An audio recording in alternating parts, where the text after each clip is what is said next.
Hi, welcome to the May edition of the North America Research Interest Group, a group of Red Hat and academic folks who are interested in research topics and ongoing work. Today, May 2nd, we have Ola Ozernov-Palchik with us, and she will be talking about the Secure Ed project, which is a really interesting collaboratory project that Red Hat and BU and MIT are doing jointly together. And I'll let her tell you more about the goals of the project. Go ahead, Ola. Okay, just turn on the microphone and let me just share my screen. I have not used Google for a while. Yeah, you're a Zoom person. So it's gonna take, yeah, I'm a Zoom person. Okay, presenter view.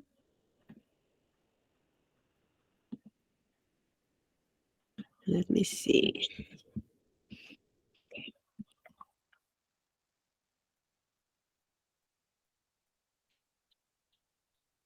It's at the bottom of the window next to the smiley face. Okay, good. To set it up on my second screen. Can you see the screen now? Here it comes. Yeah, it's here. Perfect. Thanks. Okay, so thank you very much for having me. And you can hear me okay, right? Great. Yes. So today I'm going to present on our project that we are collaborating with Red Hat on developing an open source infrastructure for sharing educational data in order to facilitate precise identification of students who are at risk for learning disabilities and sort of advance more precise treatment, so individualized treatment. And specifically, I'm going to focus on reading disabilities in this presentation because this is sort of our first case study, but we hope ultimately to scale up that platform for other disabilities as well. So, whoops, I just lost my screen. Okay. So this is, these are the team members that are collaborating on this project. So Hank Fine is the PI. He is a professor at BU Willock College of Education. I'm a co-PI. I'm a senior research scientist at BU Willock College of Education. I'm also a research scientist at McGovern Institute for Brain Research, where I scan brains of kids with to try to understand language development and how it develops in the brain and what happens when during a typical development. Another co-PI is Shed Barr, who is an assistant professor at BU Electrical and Computer Engineering. And then we have Will Tomlinson, who's leading a team from Software and Application Innovation Lab that helps sort of develop the platform. And now we are very excited to have two Red Hat engineers on board, which is Catherine and Sam. So I'm excited to start this collaboration. So what is the problem we are trying to address? So in the United States, about only 32% of fourth graders are proficient readers. Out of these students, so I just want to emphasize, it's only 32% on the National Assessment of Educational Progress exam, which is a fairly low-hanging, fruit in terms of literacy. So it's not, reading Tolstoy, it's really reading and comprehending very simple material. So only 32% of fourth graders are able to sort of read and comprehend at a proficient level. But out of this group, if you sort of look within specific populations, only 11% of students with disabilities are proficient readers, only 10% of English language learners, 17% of Black students, 19% of low-income students. And so you can see that, really there's a lot of disproportionality and inequality in terms of, proficiency in education. And, if you only think it's only the sort of a fourth grade and it gets much better later on, that's not the case. We see that about 130 million adults in the United States have low literacy skills. and about 54% of adults read below 6th grade level. So we have quite a bit of a literacy crisis in the United States. We have really huge proportions of our population that are not reading at the proficient level. Those statistics are actually even worse following the pandemic, and there's quite a bit of inequality in terms of educational attainment.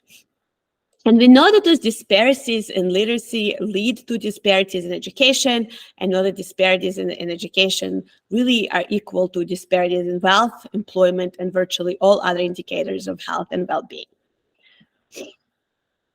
And so if you think this is sort of like the story is, true in a land far, far away from here, but really not the case for maybe it's in some less progressive states, but this is really not the case. So this is just the numbers from, a district downstreet from BU. This is the Brookline Public Schools, or rather Public Schools of Brookline, which is a school district that was ranked second most educated in the United States, with about 14% of individuals with doctoral degrees. So it's a very well-resourced community. And you can see that in this district, again, when you compare the attainment on English language arts in grades 3 through 8, you see that only about third of students with disabilities, English language learners, non-white students, and economically disadvantaged students meet or exceed expectations on English language arts. So, our statistics here in this very resourced community really reflect what we see across the nation.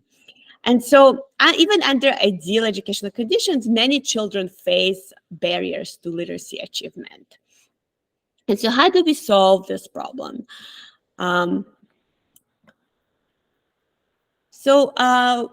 Educational researchers developed this model that under very tightly controlled research settings is effective in improving educational outcomes, and specifically literacy outcomes, for the majority of students. And this model sort of really grounded in the medical model as well.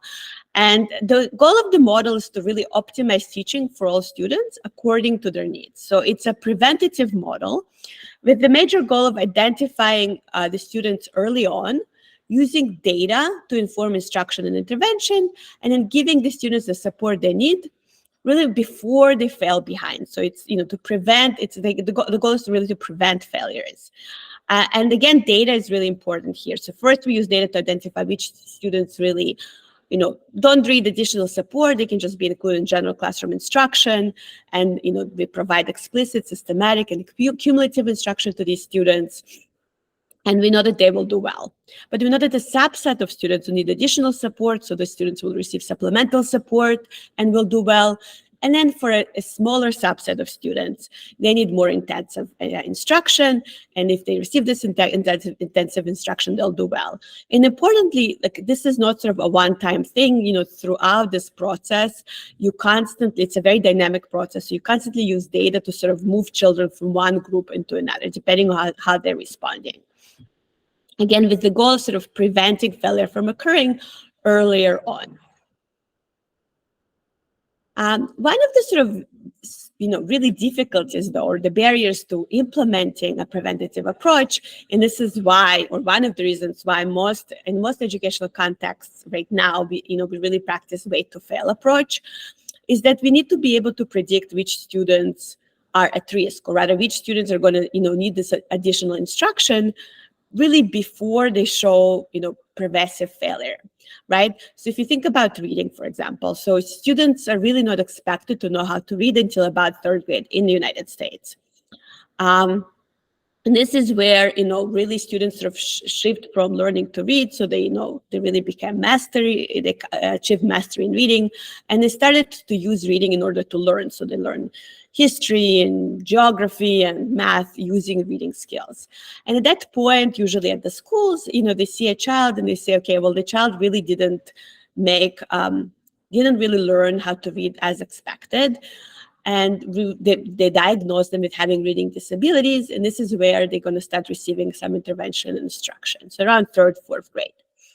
But really, the consensus in literature at this point is that interventions are most effective earlier on. So prior to, really in kindergarten, 1st grade, and maybe even earlier, right? And so how do we reconcile it? How do we know which children need this additional intervention before the child is really showing the symptom of reading difficulty, which is not knowing how to read. And what are the consequences of this wait to fail approach? So we know that, using the currently, because this approach is really implemented in the schools right now, we know that 74% of children who are reading disabled in 3rd grade will remain disabled by the end of high school. So it's very pervasive. We also know that there are a lot of sort of psychosocial consequences for students with disabilities, because when they sort of fail to make the expected gains, their failure is often interpreted as being lazy or having behavioral issues, and that sort of leads to kind of very different treatment of these children, which then sort of leads to decreased self-esteem. If you think about a kindergartner who doesn't know how to read and can't learn how to read, and everything in kindergarten, 1st grade is all about reading, they develop really severe self-esteem issues, right? And so those negative experiences are really kind of lead to what we see with learning disabilities, to high co-occurrence rate with things like anxiety and depression in students. And of course, reduced motivation for education in general. And so we see that statistically, children with disabilities are less likely to complete high school or join programs of higher education, and they're more likely to enter juvenile justice system. So there are a lot of very severe consequences of failing to learn how to read. Okay, so now that we're convinced we need to identify early, like how can we do it? And, are the methods we currently have really precise, in terms of identifying which children need additional help? And so this is like a little synthesis of some literature that we did in 2016, really showing that, the models that are currently used in research are not very precise in terms of identifying which children need help. And on this axis, you sort of see sensitivity, and on this, I'm sorry, I forgot the title. The subtitle didn't make it into Google Slides, and on this axis is specificity. And the idea here is you want to sort of, for sensitivity, you really want to sort of minimize false negatives. You don't want to really not give resources to a child who needs those resources. And for specificity, you don't want to over-identify students and make them sit through special ed, or, really waste valuable resources on helping children who don't really need this help. And so looking at the studies that were conducted in kindergarten, we see that, we really, depending where you set the threshold of what you consider risk, models tend to either sort of over-identify or under-identify students, with the precisions being pretty low. But another take-home message from these studies is that using multimodal data, so using, for example, behavioral and neuroimaging data, helps improve risk identification. So it improves the precision, overall precision of identifying risk. And so this study, really it's from 2011, but there's a couple more studies, showed that if you combine neuroimaging data with behavioral data, you're able to achieve sort of higher precision in identifying which children need help, and with specificity as almost 100% and 92% accuracy and 90% sensitivity. So in this study, they used baseline measures to predict which children will make gains across 1 year of education, and they achieved the greatest accuracy using both neuroimaging and behavioral measures. The sample size in the study was very small, and so we know that sort of having larger sample sizes will probably allow them to have even more accurate models. So in order to so basically we know that we need more precise models of identifying risk, and to do it early on, and also to predict which children will respond to instruction, and specifically what instructions. There are different instructional approaches that can be implemented, and attempting to predict which instructional approach will be sort of most effective for a particular child is incredibly important, both from a resource perspective, but also, again, optimizing child outcomes and the range of social emotional consequences of sitting in a classroom where you're not receiving an instruction you're responding to. And so in order to do so, we know that we need big data and we need multimodal data, and that would allow us to develop really intelligent models of risk and prediction. So how do we do that? So in our project, we want to develop a digital sort of version of this multi-tier systems of support. This specific platform will have 3 components. It will have a data repository component, an assessment component, and an intervention component. So in terms of the data repository component, this is sort of the goal of building a huge data set and developing, based on the data set, intelligent models of risk. That's sort of the overall goal of this data repository. Then we hope that those models developed in the data repository will inform our assessment component, the assessment system, to create a system that is responsive to a child and really generates with high precision risk profiles based on the assessment. And then those risk profiles will then be fed into the intervention system that will allow for customizing and individualizing intervention to each child's particular educational needs. And the output of this is going to be sort of a report that we provide, really instructional response report that's going to be provided to the educational stakeholders, whether it's schools, researchers, or families. Disregard the companies for now. We sort of see a commercial potential here as well, but it's, I'm not going to talk about it right now.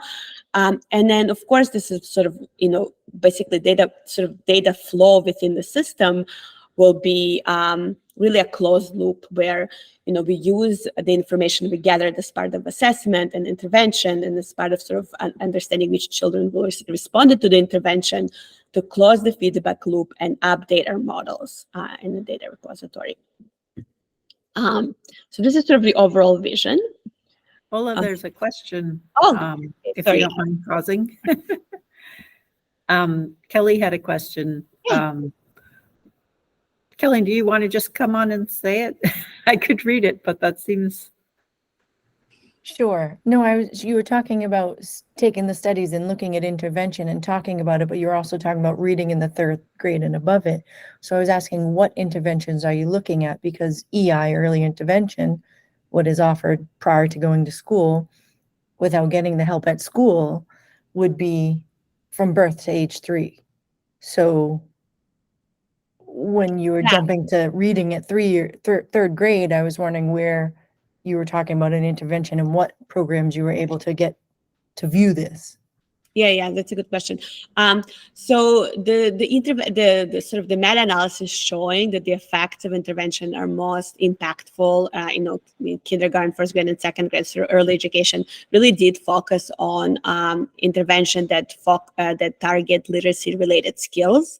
So it's not necessarily, like reading passages, but really like learning how to decode words, for example, for phoneme-based kind of interventions, phonics. And so they found that this type of intervention that target literacy-related skills in schools, in formal education, were sort of gave you more effect for the buck, basically. So the effect sizes were much larger, almost twice as large in early grades than they are in later grades. Does that answer your question? Somewhat, yes. Thank you. Yeah. I just didn't know they had intervention for those other than pulling them out of classes and that type of stuff. So thank you. Yeah, and intervention, when I say intervention, really could be also instruction. So, within the meta-analysis, it could be like a whole classroom instruction. How can it move the needle for children who need additional support? Yeah. Gotcha. Okay, thank you.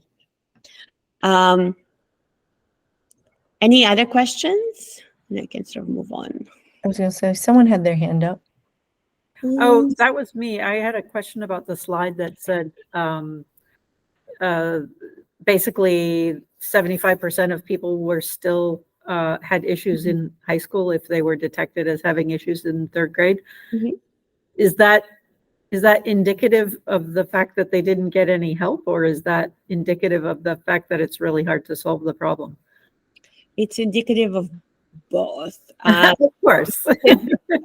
It's really indicative of the fact that students are not identified early, and that for multiple different reasons, what we know to be the gold standard in instruction is actually not being implemented in most schools in the United States. And if people are interested in this really amazing podcast that now is gonna is actually nominated for Peabody Award, trying to sort of investigate why there's such staggering statistics for literacy achievement in the United States. So, but yeah, so there's a lot of reasons. But we also know that like 99% of students, or maybe 97% of children can achieve proficient literacy if they receive the type of instruction that's needed. So it's a very small percentage who would be like resistant to instruction. Okay, so there's a big motivation for detecting and Exactly. So the earlier you intervene, the more effective you are. Right. So this is sort of the general snapshot of the pie in the sky system we want to implement. And specifically sort of in terms of what we're collaborating with Red Hat is, sorry, I'm just gonna learning Google. Okay, yeah. Okay. So specifically with Red Hat, we are collaborating on developing the education data repository that's really going to be the foundation of our system, because our idea is to collect really big data that would include a range of different types of data. So neuroimaging data, behavioral intervention data, voice data, classroom observation data, and then using this rich data, develop models of, risk profiles of students as well as of instructional response. So a lot of this data is really pre and post instruction. And, a big sort of our big goal here is, how do we collect this data and how do we get, really researchers to share the data with us? And in sort of our approach is to try to incentivize it by providing some analytics and report features to researchers. And so, because, even though we know that everyone is, everyone is on board with open science practices and everyone is very motivated to make impact, there are a lot of barriers to sharing your data. You have to clean it up, you have to upload it, you have to jump through some hoops.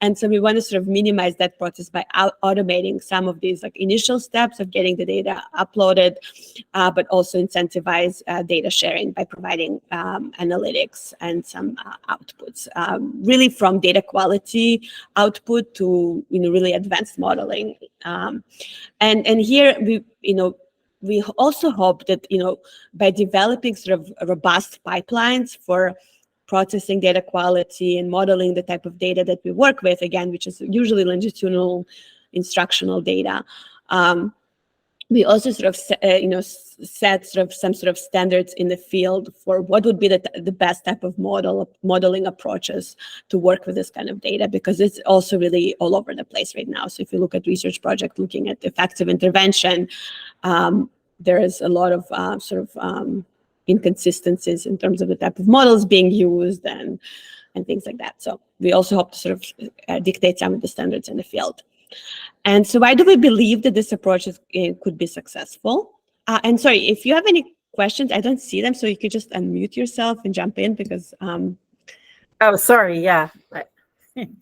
So I was just like, so there could be a range of data that we're talking about from medical imaging to researchers doing testing or quantitative. Can you be more specific? I'm just really curious about what kind of testing, or to medical tests that are I can't remember what they're called now, but where they what type of neuroimaging data?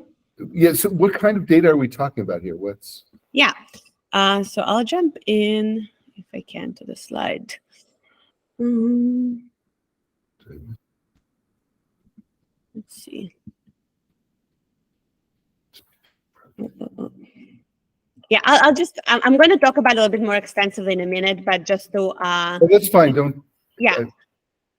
I'll describe it, and if I don't address your question, you can let me know. So I'm going to get there in a minute. It's a great question. Okay, so why do we think that this sort of model, could work? And why, we believe that researchers, we have the potential of getting users to share their data with us. The way sort of we conceptualize it a little bit is kind of like using 23andMe as a case study in scalability. So the product was developed using, and again, this is really, I don't know if this is to be the case. I'm estimating this to be the case. That the product was developed with some finite data sets that the company had in collaboration with some researchers. The models were trained on those data sets. The product was launched, and then through extensive usage, the models were updated, and sort of the model precision was increased. And so, again, they had this consumer to research to therapeutic product loop, and this loop was closed by the fact that a lot of the people started using the product and uploading and sharing their super private data openly with the company. And this allowed for sort of developing, again, more precise and better product, but also informing a lot of the research on phenotype and phenotype research. And so using our case study, and this is where I can also describe some of the data we hope to use. We are starting off with some existing research data sets that we collected through years of developing interventions and instructional approaches and research studies. And we're going to use that extensive data to develop models of identifying risk and student response profiles. And using those models, we will sort of develop our screeners and develop our interventions and provide some analytics to users. And then again, as people start using depositing data in a repository, we will sort of increase the precision of our models and develop them further and cross-validate them. So so this is sort of how we envision the scalability to be. In terms of the type of data we use, so it ranges from pre and post sort of reading scores, real CSV files of standardized reading, language, cognitive measures that we administer to students before they start their interventions, and then after, and sometimes during, to neuroimaging type of data where we have structural and functional measures like that of pre and post either intervention or just longitudinal data. And I can talk a little bit more about that if that's of interest. We also often collect extensive classroom observation data. So we want to see whether the interventions we administer are implemented with high fidelity. So we observe, the implementation of interventions in the classroom, the type of things like student behavior in the classroom environment. We have speech data where, we record both qualitative and more standardized assessments where our psychoeducational evaluators assess the students. And so the speech data is family history of learning disability. So there is really a lot of data being collected across multiple studies, sort of again, always with the same goal of sort of trying to measure change in response to either instruction or intervention or just general learning from pre to post. Does that answer your question?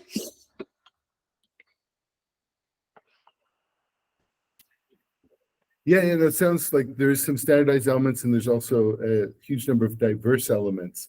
And figuring out how those diverse elements pull in. I was curious if you guys have looked at functional infrared imaging, because that seems like a low cost thing that people could kind of walk around with after some of these things. Yeah, FNIRS. So my data sets, I primarily use MRI and fMRI. I haven't used FNIRS, but we do hope that this is the type of data that's going to be deposited in our data repository. So we want to be flexible to accommodate different types of neuroimaging data from FNIRS, EEG. So for example, there's some really cool EEG data where it's collected actually during instruction. So students in schools, in the classroom, students receive instruction. And there's been one really recent paper showing that student-to-student brainwave synchronization basically predicts different instructional response. So and it's sort of this new really sort of new wave of more ecologically valid naturalistic neuroimaging that's being done. You can't really drag an MRI into a school, even though I wish we could. But EEG is something that's starting to be implemented in schools. And we hope that, collaborate, and we already have established collaboration with researchers collecting these type of data as well. So we hope that all of this is gonna sort of make its way into a repository, and we can, measure things like engagement during instruction, or rather neural indicators of engagement during instruction as a predictor of student response. As a predictor in the same models as like a student's cognitive profile, for example. Very cool.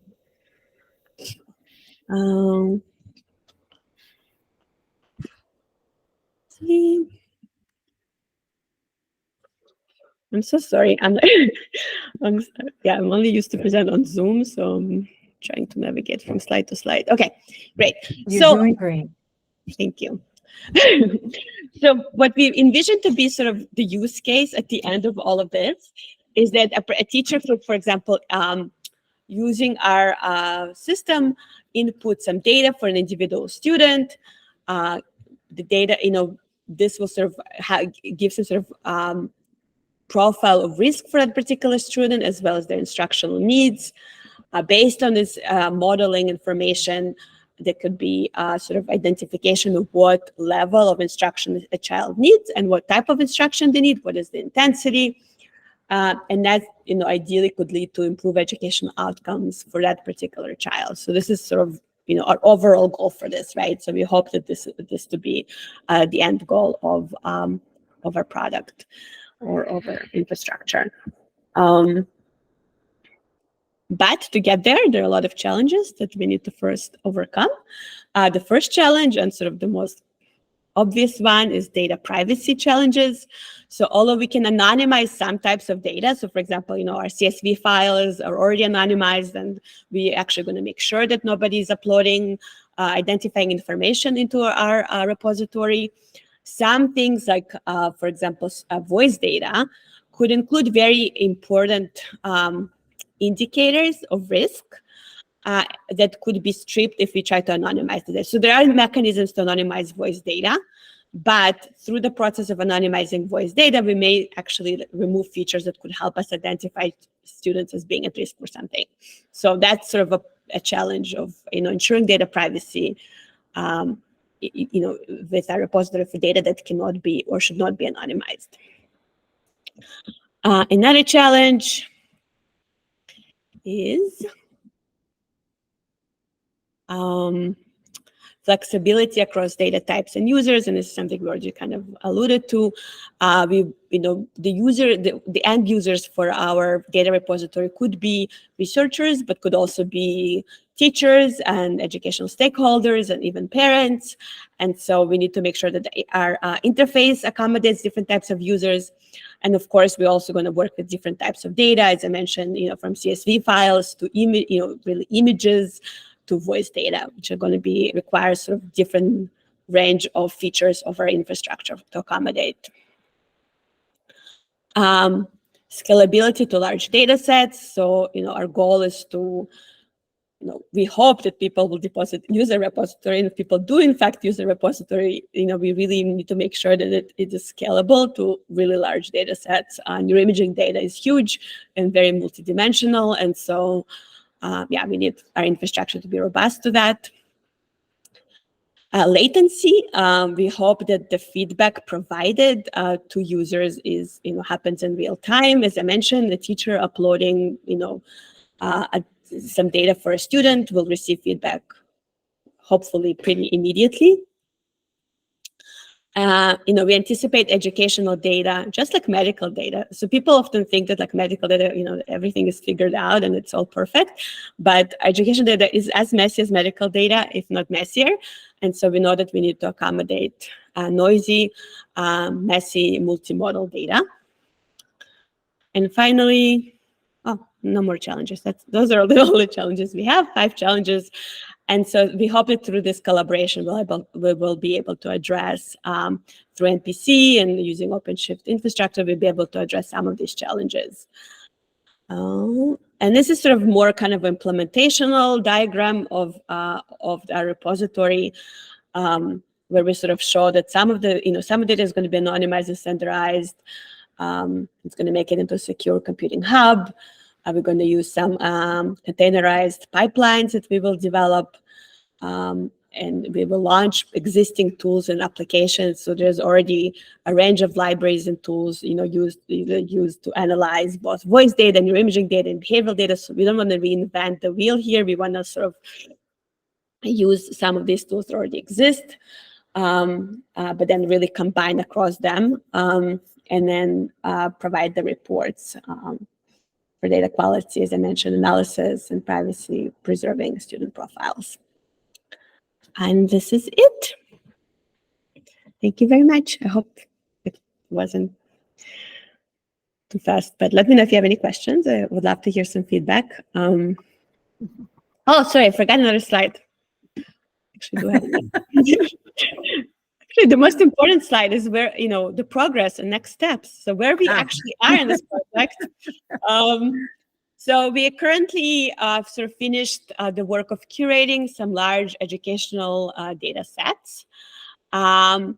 We are in the process of developing the infrastructure for storage and validation of data sets. So we're in the process of developing the validation pipeline, again, making sure that some of the data being uploaded into our repository is clean and doesn't include identifying information and things like that. So we're trying to figure out, so what are those pre-validation steps going to look like? So we're developing this pipeline, and then those are the steps 4 and 5. Is we hope to sort of start working with the Red Hat Engineer Zone after we accomplish steps 1 through 3.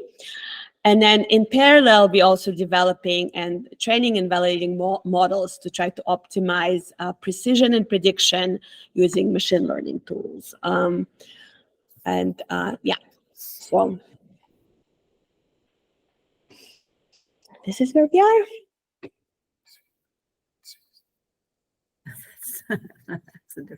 That's a lot. It's a very ambitious project. Yes. What started you on this? So we, in parallel, have been working for many years. I think it's sort of the issue of scalability, of identifying. So the goal of my research is really sort of this early identification of a risk. And what we're finding is that, as much as we try, we can never have enough. We don't never have enough data to do it with high precision. And so, really, for me, what motivated me is sort of the need for more data in order to sort of increase the precision of our models. And then, similarly, in terms of intervention, what often happens is when you implement great interventions, you do see students making progress, and it's great, and you see students sort of doing well. But as soon as the research team sort of leaves the school, everything falls apart. So this issue of implementation and scalability. And so those are sort of like the biggest challenges in education today. And so trying to sort of bridge those challenges, we embarked on this project to develop a virtual platform that will help implement things at scale and with high fidelity of implementation. Oh, wow. Nice. So I love this project. I'm very excited about it, and I think you're focusing on really interesting things. But when I looked at so I happen to have had direct experience with some of these issues, and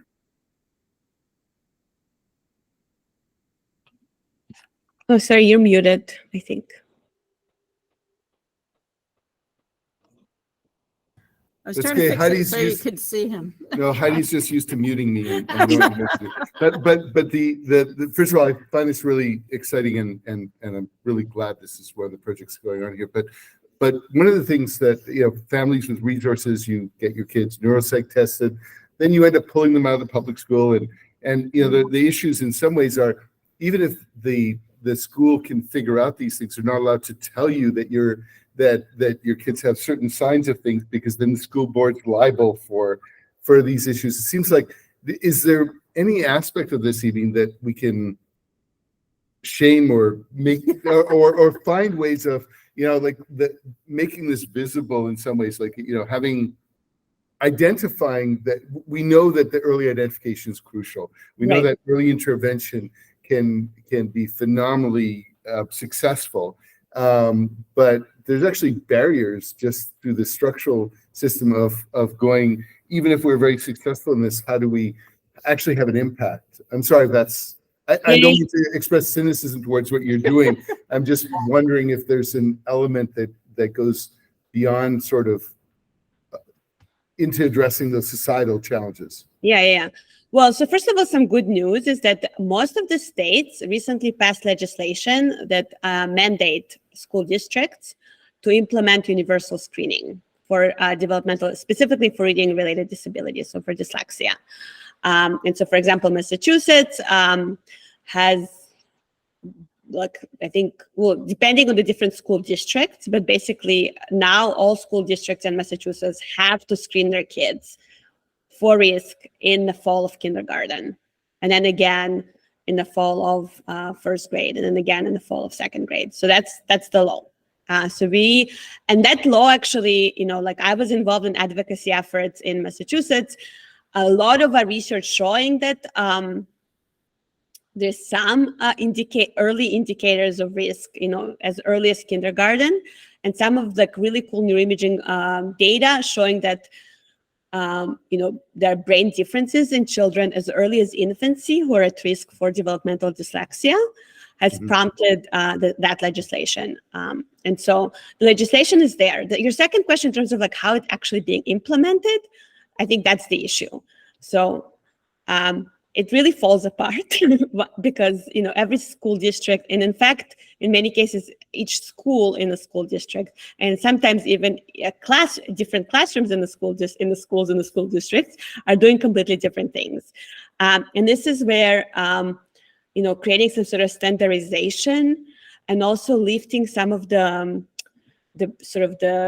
loads that, because currently teachers or aides in the classroom are the ones doing the screening, for example. So if we were to develop an automated, infrastructure that will allow the students sort of interact, for example, with an intelligent tutoring system to, that will then provide the risk profile based on the data, that would, my guess, will decrease some of the barriers to implementing this at scale, like really implementing identification at scale and with precision. And I'm as cynical, all of us who work in education and doing any advocacy are very, very cynical about everything. So it's and I see them. I'm involved in advocacy efforts, and I see how sort of the gap between what we see in research and what we do in our research studies to implementation is huge, and we hope that really having a platform like that will help bridge that gap. I think there's some potential for parents too to be involved directly, so you don't have to get everything through the school as well, which would be wonderful. We always talk about democratizing access to cloud, but this is an example of definitely where we can do something about it. Yeah, so that is in fact, I think what is if this platform could enable parents to directly find out about this stuff, and what the risk profile of their child is, that would be incredibly powerful, I think. Right. So one of the reasons, one of the reasons we don't have parents, for example, interact with, the screening tools, like why can't a parent, administer one of those? So we have some early schools already, right? I don't mean administer it. I just mean that if you're starting to get standardized tests, especially if you can do automated tests, then actually having that information directly enabled to the parents would, I think, be incredibly powerful. Yeah. Right. No, I agree. No, I was actually about to say that there's no reason why parents cannot interact with an infrastructure, right? If the process of screening is automated, right? Because one of the reasons right now, sort of you as a parent don't have the option of just putting your child in front of the computer to see if your child is in fact at risk, right? Is because the idea is that, our assessment tools require some training and fidelity of administration. And and if a parent is doing it with their kid, it's not going to be reliable necessarily. But again, if you're automating a lot of the steps along the way, then there's no reason for a parent not to administer the assessment to their child. Not only to access the data, which is also really important, but also to just be able to not depend on the school system, right, for identification. For example, there's a lot of effort of getting those screeners into pediatric offices, in the pediatricians, but not why not, or into libraries. Like there's a lot of work around those kind of democratization processes right now. But What- depending I'm on also where they're curious if taking, there's- oops, sorry, go ahead. I was curious, there's clear, at least correlation, I thought, between dyslexia and ADHD and other things. Does that come into this at all? Is that what, sorry, what was the question? Oh, there's a strong correlation between kids that have dyslexia and then kids that have a high probability of having ADHD, for example. Mhm. Does that come into these studies? Is that true, first of all? Maybe I'm just... No, it is true. So there's a high co-occurrence between ADHD and dyslexia. We think it's distinct etiology. It just happens to interact. So it's not that dyslexia and ADHD are sort of somehow invoke the same cognitive processes or the same brain regions. It just happens to be that it just go together from maybe from genetically it goes together in some ways. But this is why there's so much variability within each particular learning group of children with learning disabilities. There's a lot of things that are going on. There could be comorbidities, right? Could be some students have both dyslexia and ADHD, and that student may need different types of supports than this child who has only dyslexia, or a child who has both oral language difficulties as well as reading, than a child who just has reading. And so because there's such diversity of profiles, trying to identify exactly really that, right? Having enough data to have each one of those combinations in order to identify, right, what is the risk profile for these kiddos look like early on, and then again, how to intervene most effectively with the different types of profiles you see. And that's exactly the challenge, because if we look within, it's kind of like, all, what is it, like all happy families are, are happy in the same way, and all unhappy families are, different, whatever, like the opening line of Anna Karenina, it's kind of the same for learning, learning disabilities, right? Like if you have a difficulty profile may be very different than others, yeah. Because there's so many extraneous variables. Right, exactly. You could have socioeconomical factors interact quite a bit with reading development, right? And with learning disabilities, yeah. Comorbidity. And language barriers and all that. And yeah. How do we identify, kiddos who are English language learners? Like that's a huge challenge because, so yeah, there's a lot of things that come into play.